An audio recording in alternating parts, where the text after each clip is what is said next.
주일학교 아이들을 지도하다 보면 아이들이 종종 이런 질문을 합니다. 목사님, 하나님을 좀 보여주세요. 예수님은 어떻게 생겼어요? 이 아이들의 그 질문은 참 순수하면서도 우리들이 종종 하는 질문과 동일하지 않습니까? 우리도 하나님이 어떻게 생겼는지 궁금합니다. 그래서 하나님이 어떻게 생겼을까? 하나님을 좀 보여주면 좋겠다. 그런 생각들을 가지고 때로는 기도하면서 하나님께 요구도 하지 않습니까? 자, 그런데 성경은 하나님의 형상을 절대로 보여주지 않습니다. 다만 오늘 말씀에 보니까 하나님이 자기의 외아들, 외아들이라 그랬으니까 하나밖에 없는 아들입니다. 독생자가 외아들이죠. 하나밖에 없는 아들입니다. 이 아들을 인간의 육체를 가지고 이 세상에 보내주심으로 그를 통하여 하나님을 보게 하셨고 하나님을 만나게 하셨습니다. 그렇다면 예수님이 육체를 가지고 오셨을 때에 그가 보여주신 그 얼굴의 생김새가 하나님의 참모습이냐? 그건 아닙니다. 하나님은 우리가 어떤 이미지를 통해서 하나님을 아는 것을 원하지 않습니다. 어떤 형상을 그리기를 원하지 않습니다. 하나님을 탁 떠올릴 때 어떤 게 떠올려야 되느냐면 하나님의 성품, 하나님의 능력, 하나님이 우리에게 행하신 그의 사랑, 우리 하나님의 삶이 떠올라야 되는 것입니다. 오늘 여러분 한번 14절 말씀 보십시오. 말씀이 육신되어 우리 가운데 거하심에, 이 말씀이라는 것은 세상을 창조하신, 말씀으로 창조하신 성자 하나님 예수님을 말합니다. 이 예수님이 영으로 계시다가 이제 육체를 입고 이 세상에 오십니다. 자, 그분을 보니까 여기 보면 우리가 그를 보니 하고 되어 있는 이 본다라는 이 동사가 있죠. 그건 육체적으로 본다는 게 아닙니다. 이 본다는 헬라어는 영으로 본다는 것입니다. 예수님을 직접 만나도 그분이 하나님인 줄 대부분 사람들은 몰라요. 왜 그렇습니까? 육의 눈으로 보기 때문에 그렇습니다. 그러나 영의 눈으로 보면 그분이 하나님의 아들이신 우리의 독생자 하나님임을 바로 알 수가 있는 것이죠. 그래서 성경은 항상 우리에게 말합니다. 육을 입고 살아도 영으로 살아야 된다. 너희는 육적인 존재가 아니다. 이제 예수로 말미암아 영적인 존재다. 하나님을 예배하더라도 영과 진리로 예배를 해야 되지 그냥 열심과 열정만 가지고 예배해서는 안 된다고 가르치는 것입니다. 자, 우리가 이 영적으로 예수님을 보니까 어떻다 그래요? 독생자의 영광, 아버지의 독생자의 영광. 그 예수님은 아버지의 독생자라는 것입니다. 근데 그분을 어떻게 설명을 하고 있느냐면 따라 나오는 말에 그분의 모습을 이야기합니다. 어떤 모습입니까? 은혜와 진리가 충만하더라. 여러분, 은혜와 진리를 그릴 수 있습니까? 못 그립니다.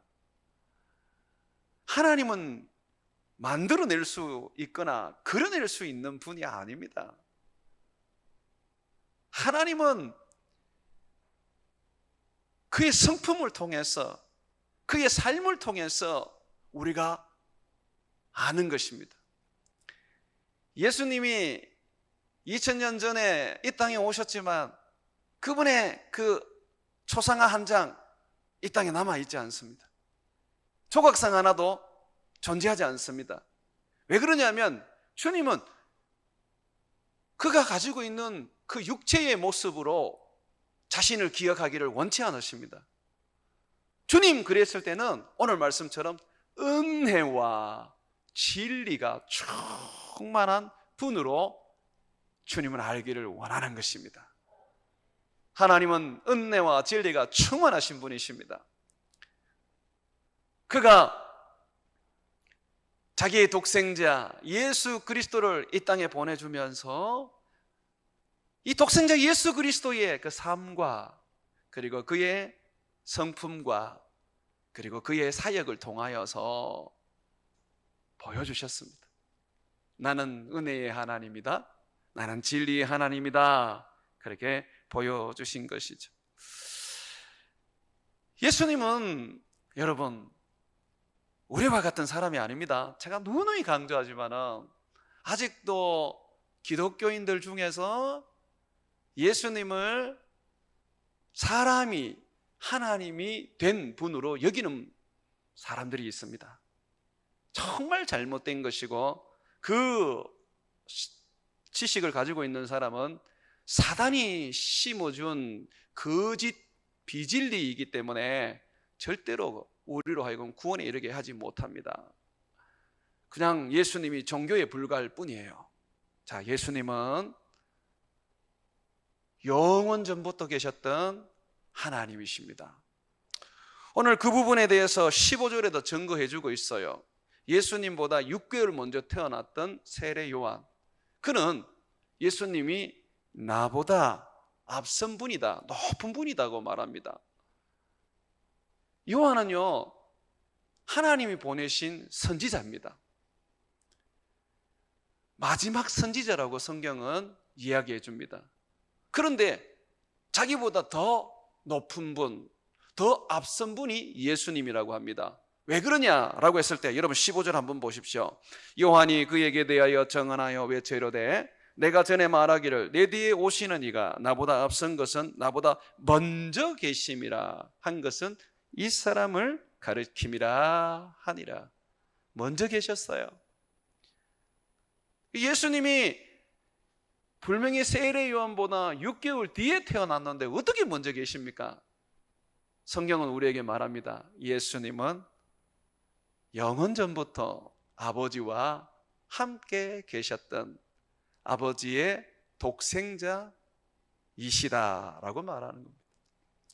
예수님은 독생자이십니다. 자, 18절에도 한번 보십시오. 보시면 본래 하나님을 본 사람은 없으되, 아무도 하나님을 못 봤습니다. 그런데 이제 사람들이 하나님을 봅니다. 예수님이 육체를 입고 이 세상에 오심으로 인하여 비로소 하나님을 보게 됩니다. 아버지 품속에 있는 독생하신 하나님이 나타내셨느니라. 아버지 품속에 계셨던 독생하신 하나님, 바로 예수님을 말하죠. 독생자 하나님, 우리 예수님, 그분이 이제 사람들에게 모습을 드러내 주셨습니다. 자, 여기서 품속에 계신다라고 할 때에 이 품속에 계신다는 게 뭐냐면 항상 아버지와 함께 계신다는 것입니다. 아버지 곁에 계신다는 것이죠. 예수님은 이 땅에 육신을 입고 와도 아버지와 함께 계신다고 말씀해 주셨습니다. 아버지가 내 안에 있고 내가 아버지 안에 있는 것을 너희가 믿으라고 하셨어요. 예수님께서는 사람들에게 이런 얘기를 하셨어요. 아버지는 나를 홀로 두지 않는다. 아버지는 항상 나와 함께 하신다 그러셨어요. 요한복음 8장 29절에 보게 되면 나를 보내신 이가 나와 함께 하시도다. 나는 항상 그가 기뻐하는 일을 행함으로 나를 혼자 두지 아니하셨느니라.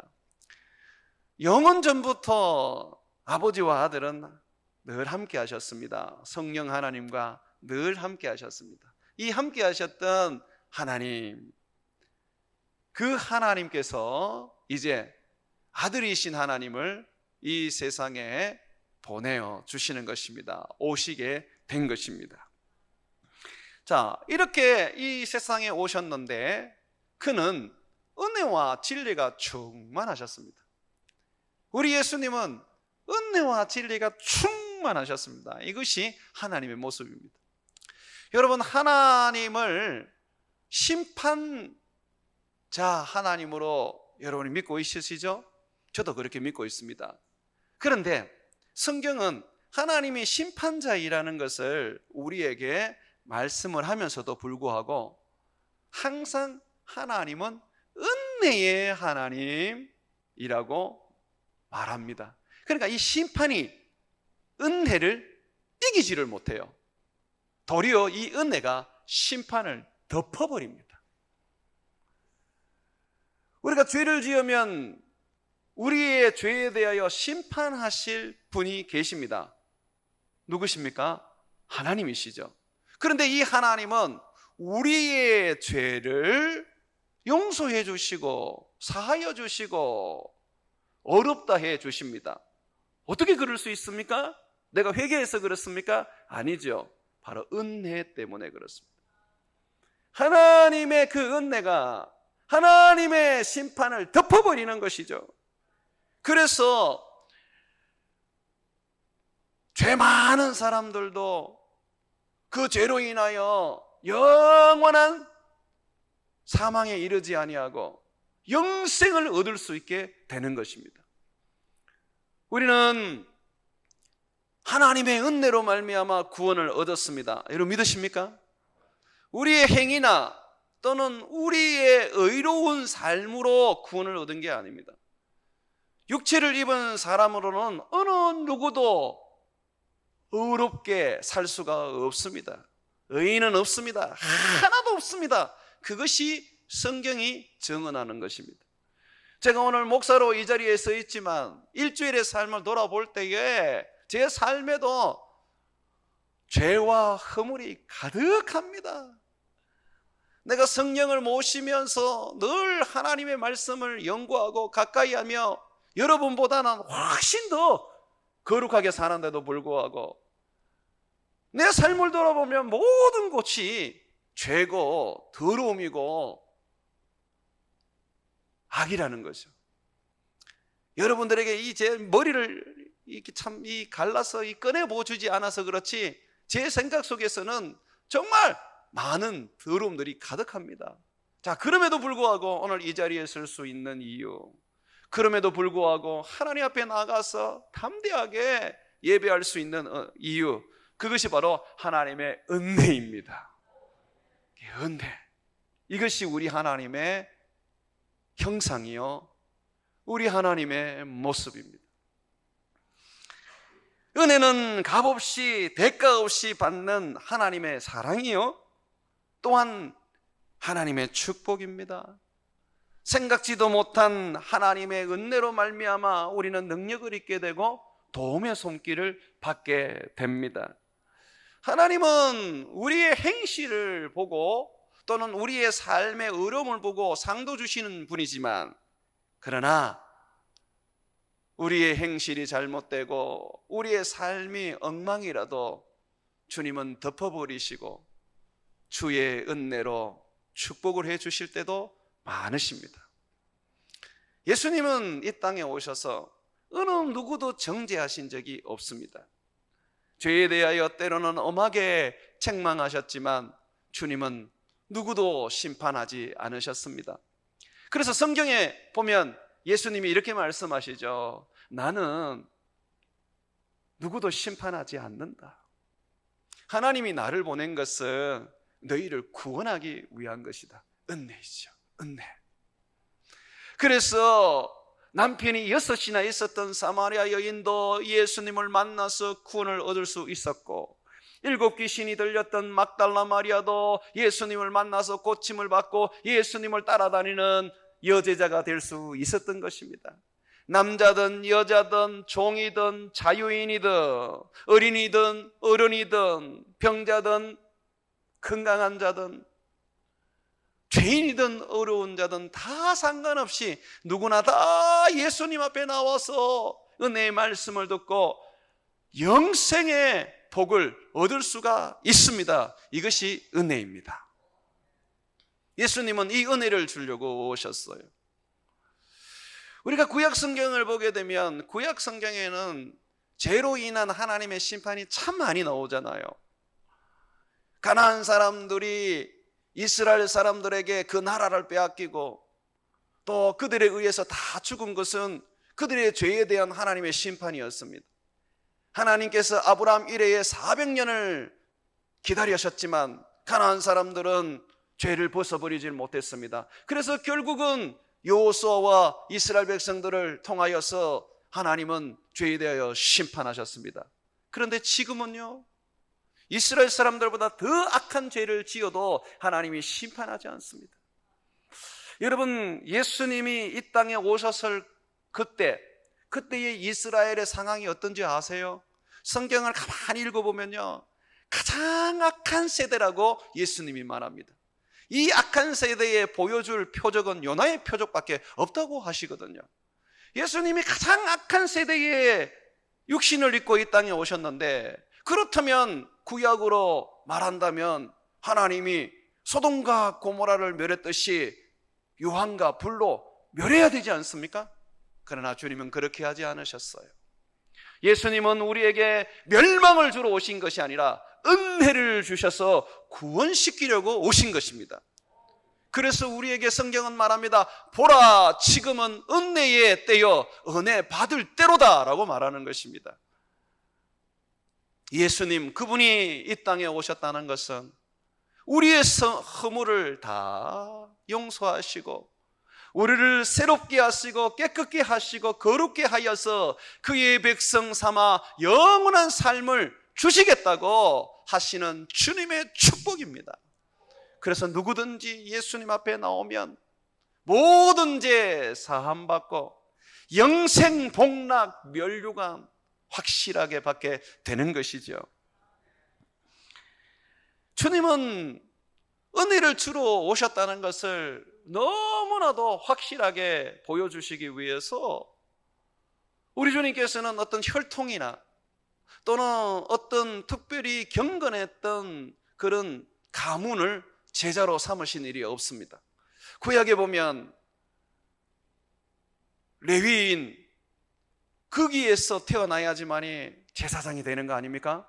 왕으로 태어나야지만이 왕이 되는 거 아닙니까? 혈통을 따랐습니다. 가문을 따랐습니다. 조상이 잘하면 천대까지 복을 내렸습니다. 그런데 조상이 못하면 어떻게 됩니까? 그 자손들이 다 저주를 받는 것이었죠. 그런데 신약은 어떻습니까? 놀랍게도 주님은 그 모든 것을 다 깨뜨려 버렸습니다. 주님 앞에 지파가 없습니다. 베드로는 무슨 지파입니까? 야고보는 무슨 지파입니까? 요한은 무슨 지파입니까? 성경은 우리에게 알려주지 않습니다. 그러나 우리가 알 수 있는 것은 주님은 당시에 가장 가난하고 그리고 사람들에게 천대받던 그런 소위 말해서 영향력 없는 사람들을 다 제자로 부르시고 그들을 교회의 일꾼으로 삼아 주셨습니다. 그것뿐입니까? 주님은 또한 능력 있고 좋은 가문에서 교육을 받은 사울도 나중에 바울이 되죠. 자기의 제자로 삼고 온 땅에 두루다니면서 첫 선교사로서 복음을 전하게 하셨습니다. 주님은 빈부귀천, 학력, 또 인종 그런 것 절대로 따지지 않으시는 은혜의 하나님이십니다. 그는 그가 원하는 대로 불러서 구원을 이루시고 또 그의 종으로 삼아 그의 일을 주십니다. 이 사울, 바울에 대해서 여러분 한번 생각해 보십시오. 이 사람은 어떤 사람이었습니까? 이 사람은 예수 믿는 사람을 잡아서 감옥에도 집어넣고 재판에 넣어서 형벌도 받게 했습니다. 심지어는 스데반을 죽이는 일에 도모했던, 함께했던 살인자였습니다. 그런데 우리 주님이 그 사람을 자기의 제자로 부르셨습니다. 구원시켜 주셨습니다. 성령을 주셔서 온 땅을 두루다니는 복음 전하는 사도가 되게 해 주셨습니다. 이게 은혜인 것이죠. 그러다 보니까 주님은 우리에게 분명히 말합니다. 나는 사람을 외모로 취하지 아니하고 그 마음을 보신다 하시는 이 말씀, 우리는 이것이 우리 주님이 우리에게 베푸시는 은혜라는 것을 잊으면 안 되는 것입니다. 외모로 따지면 저 같은 사람은 여기에 설 수도 없지요. 그런데 주의 은혜로 주께서 세우시기 때문에 그저 그 은혜 때문에 서 있는 것이죠. 바울은 자기에 대하여 이렇게 증언을 했습니다. 고린도전서 15장 9절과 8절에 보게 되면 나는 사도 중에 가장 작은 자라. 나는 하나님의 교회를 박해하였으므로 사도라 칭함 받기를 감당하지 못할 자니라. 그러나 내가 나된 것은 하나님의 은혜로 된 것이니 내게 주신 그의 은혜가 헛되지 아니하여 내가 모든 사도보다 더 많이 수고하였으나 내가 한 것이 아니요 오직 나와 함께 하신 하나님의 은혜로다. 바울은 자기는 죄인 중에 괴수였는데 예수님의 은혜로 구원을 얻고 사도까지 되었다고 고백하고 있습니다. 주님은 바울을 통하여 우리에게 분명하게 말합니다. 보라, 내가 은혜의 하나님이다. 내가 온 것은 너희를 정죄하려고 온 것이 아니라 내가 너희로 하여금 은혜를 끼치기 위하여 온 것이다. 이것을 바울의 삶을 통하여 전 세계에 보여주신 것이죠. 자, 그러면서 또 성경에 보니까 예수님은 진리의 하나님이십니다. 다시 한번 보십시오. 14절입니다. 말씀이 육신이 되어 우리 가운데 거하심에 우리가 그의 영광을 보니 하나님의 독생자의 영광이여 은혜와 진리가 충만하더라. 주님은 은혜만 넘치시는 분, 그 은혜만 부어주시는 분이 아니라 그분은 진리가 또한 넘치시고 그 진리가 충만하셔서 우리에게 진리를 부어주는 것입니다. 진리가 무엇입니까?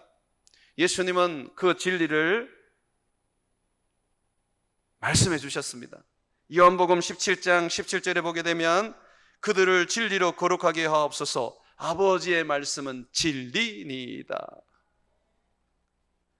아버지의 말씀은 진리입니다. 그런데 우리에게는 아버지의 말씀이 진리이지요?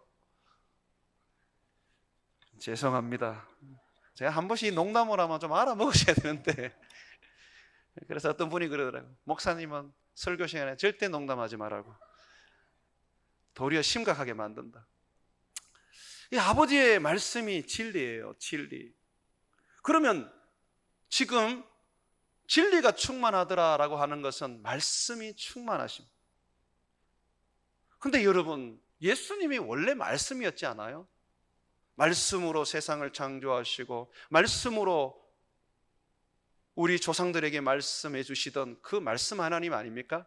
그가 이 땅에 왔을 때도 동일하게 이 말씀을 우리에게 전해 주십니다. 아버지의 말씀을 전해 주십니다. 예수님은요, 사람들에게 이렇게 말씀하셨어요. 나는 내 말을 하지 않는다. 아버지께서 내게 말씀하시는 것을 내가 너희에게 말한다. 나는 임의로 내 일을 하지 않는다.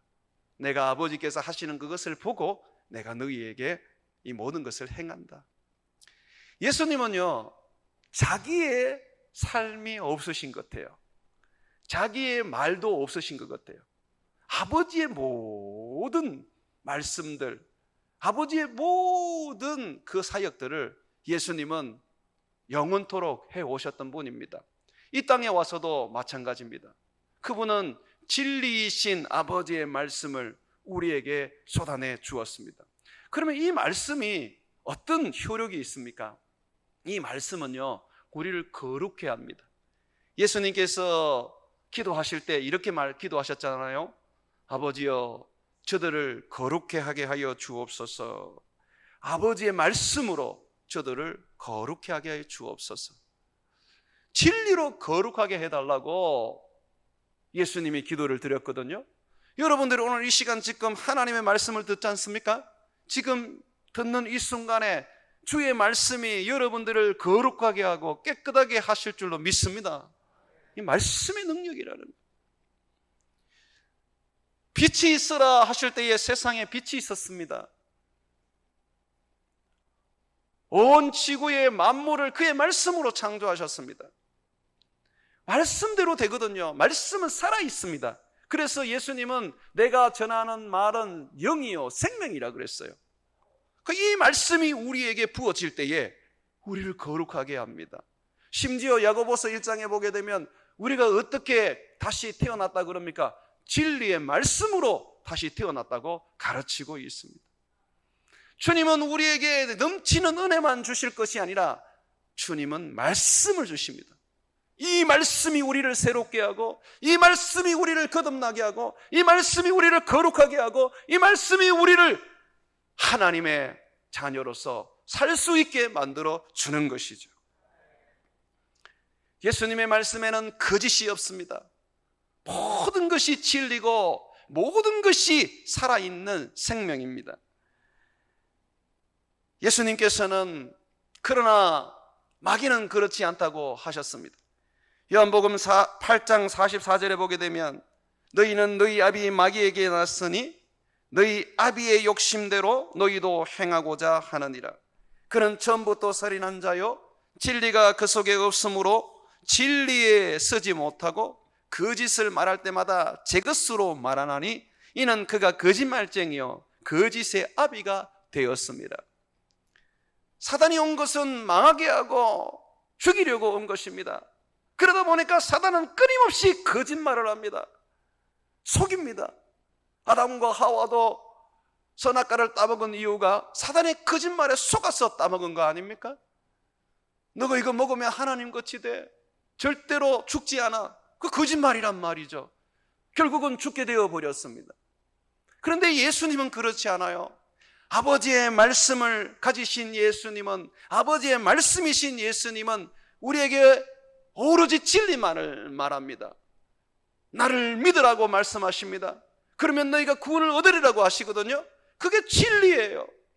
예수님이 하시는 모든 사역들과 모든 그의 입에서 나오는 그 말씀들은 진리입니다. 틀린 것이 하나도 없습니다. 참입니다. 그래서 우리는 주의 말씀을 붙잡고 살아가는 것이죠. 수많은 사람들은 예수님을 믿는 데 있어서 자기에게 필요하고 그리고 유익되다고 느껴지는 것만을 골라서 믿습니다. 성경도 어떤 성경은 사람의 글이라고 여기고 또 어떤 성경은 하나님이 내게 주신 말씀이라고 여깁니다. 그런데 우리 주님은 말씀하고 계십니다. 나는 진리다. 아버지도 진리다. 아버지의 말씀은 진리다. 그래서 우리가 신학자들이 말하는 것처럼 또는 목사들이 말하는 것처럼 또는 가톨릭 이 교리에서 말하는 것처럼 이 성경의 말씀이 진리가 섞여 있는 인간의 책으로 받아들여서는 안 됩니다. 베드로가 말한 것처럼 주님의 계시를 받았어, 믿음으로 받았어 우리 손에 지금 들려진 것이 바로 말씀입니다. 하나님의 계시의 말씀, 진리의 말씀이죠. 이 진리의 말씀이 우리에게 진리의 삶으로 이끌어가고 진리이신 하나님께로 데리고 갑니다. 우리가 이 세상을 살면서 은혜에 대해서는 많이 하나님 앞에 간구를 합니다. 조금만 어려우면 주님 날 좀 도와주세요. 주님 내게 은혜를 좀 베풀어 주세요 라고 합니다. 자, 그런데 이 진리에 있어서는 우리가 많이 소홀합니다. 주의 말씀을 붙잡고 그 말씀을 내가 읽으며 그 말씀대로 살려고 하지 않습니다. 이 말씀이 나를 거룩하게 하고 이 말씀이 나를 강하게 하며 이 말씀이 나로 하여금 세상을 이길 능력을 주는데 이 말씀을 멀리하죠. 너무 은혜 쪽에 가게 되면요 우리의 신앙이 방종으로 갈 수가 있습니다. 아유 우리 주님은 은혜의 주님인데 내가 죄를 지어도 또 용서해 주시겠지. 아유 내가 세상으로 좀 들어가서 살아도 아유 예수님 날 버리지 않고 또 나를 또 긍휼히 여겨서 주님께로 이끌어 주시겠지. 아마 이래 살아도 죽으면 그래도 나는 예수님을 믿으니까 천국 가겠지. 우리 주님 은혜의 주님이야. 이렇게 여긴단 말이죠. 그래서 바울은 말합니다. 은혜를 헛되이 여기지 마라. 헛되이 만들지 마라는 거예요. 은혜가 있으면 반드시 그 옆에 진리를 같이 가지고 있어야 돼요. 주님께서 내 허물과 내 연약함을 돌보아 주시고 용서해 주시고 나를 새롭게 해 주신다.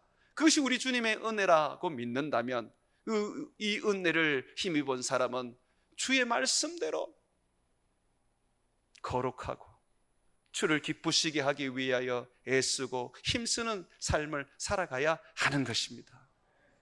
사랑하는 여러분, 저울도 양쪽으로 되어 있지 않습니까? 하나가 무거우면 한쪽은 가벼워지게 되어 있습니다. 균형이 안 맞는 거죠. 신앙생활에 있어서 균형이 있어야 됩니다. 너무 말씀으로만 치우치다 보면 은혜가 없기 때문에 삶이 때로는 건조할 수가 있습니다. 그렇지 않습니까? 늘 어떻게 밥만 먹고 삽니까? 때로는 음료수도 먹고 또 채소도 먹으면서 우리가 골고루 살아야 되지 않겠습니까? 저는 오늘 우리 주님께서 요한을 통하여 자신의 모습, 하나님의 모습을 보여주신 것에 있어서 참으로 놀라운 오늘 말씀이라고 생각이 돼요. 주님이 만약에 은혜만 보여주셨다면 저는 오늘 여러분에게 은혜만 이야기를 했을 거예요. 그런데 우리 주님은 은혜와 함께 진리를 같이 보여주셨어요. 말씀대로 살고 말씀대로 행하시며 말씀을 붙잡고 살아가시는 그 삶. 여러분, 말씀은 굉장한 능력입니다. 우리가 말씀을 붙잡고 있고 그 말씀 속에 있으면 그냥 은혜가 폭포수같이 부어집니다. 여러분, 고넬료가 말씀 듣는 중에 성령을 받았지 않습니까? 하나님의 성령은요, 기도할 때만 임하는 게 아닙니다. 말씀을 사모하고 말씀을 들을 때에 하나님 그곳에 임하시는 것입니다. 그래서 우리는요, 항상 주님 앞에 기도할 뿐만 아니라 말씀을 가까이 하면서 이 말씀을 따라 살고 이 말씀을 붙잡아 살아야 되는 것이죠. 제가 이번에 그 MRI를 한번 찍어봤습니다. 3년 전에 제가 아파서 좀 힘들었던 거 여러분 아시지 않습니까? 그래서 한 3년이 지났는데 한번 기회가 돼서 이제 MRI를 찍게 되었습니다. 저는 최첨단 의료 장비니까 MRI가 그냥 한번 쑥 지나가면 끝나는 줄 알았어요. 그런데 머리를 찍는데 30분을 그 MRI 안에, 기계 안에 들어가 있어야 된다는 거예요. 꼼짝 못하고 이렇게 관에 누운 것처럼 그래 있어야 된다는 거예요. 아, 처음에는 막 공포도 느껴지고 또 한편으로 30분을 어떻게 버티나 하는 생각이 들더라고요. 그래서 제가 그 MRI 안에 들어가서 이제 기계 안에 가서 이제 기계가 이제 이렇게 돌아가는데 그때에 제 마음에 있는 어떤 그런 공포, 또 이 지겨운 걸 어떻게 내가 이겨내나 하는 그런 어떤 생각들을 이길 수 있는 방법을 하나 찾았습니다. 그게 뭐냐면 말씀이었습니다. 성경 말씀을 떠올리고 그 말씀을 묵상하고 그 말씀을 제가 또 붙잡고 기도하니까 30분이나 시간이 가더라고요. 저는 실질적으로 이 MRI 찍다가 중간에 뛰쳐나오는 줄 알았어요. 가만히 이렇게 있으니까 너무 힘들더라고요. 그런데 말씀을 내가 붙잡고 그 말씀을 묵상하고 그 말씀을 제가 힘입을 때 그 30분이라는 시간을 가게 되더라고요. 여러분, 저는 여러분들이 임종하실 때에 주님 품에 가시는 그 순간까지 말씀을 떠올리며 그 말씀을 묵상하며 그 말씀을 붙잡고 기도하기를 소망합니다. 말씀이 고난을 이기게 하고 공포스러운 환경을 극복하게 만들어줍니다. 우리 교단에 유명한 신학자 중에 박윤선 목사님이란 분이 계십니다. 예전에 이제 미국 가서 공부할 때에 배를 타고 가셨는데 그때는 비행기가 한국에는 없었으니까 배를 타고 가셨습니다. 거의 보름 이상 아마 배를 타셨던 것 같아요. 그 긴 배를 타면서 그분이 그 배 안에서 은혜의 시간을 가졌다.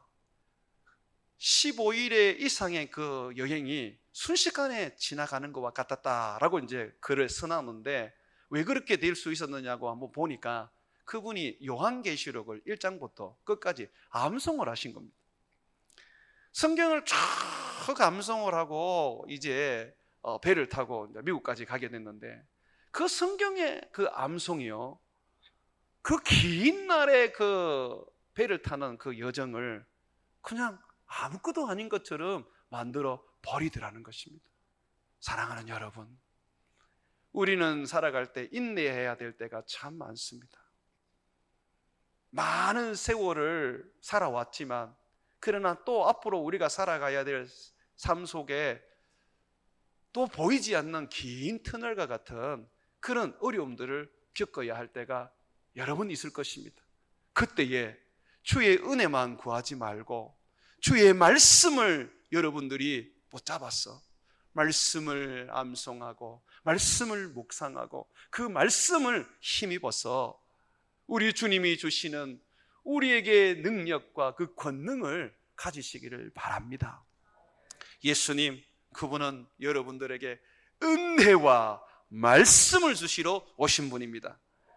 은혜와 이 말씀을 힘입어서 세상을 이기는 저와 여러분 되시기를 주의 이름으로 축원을 드립니다.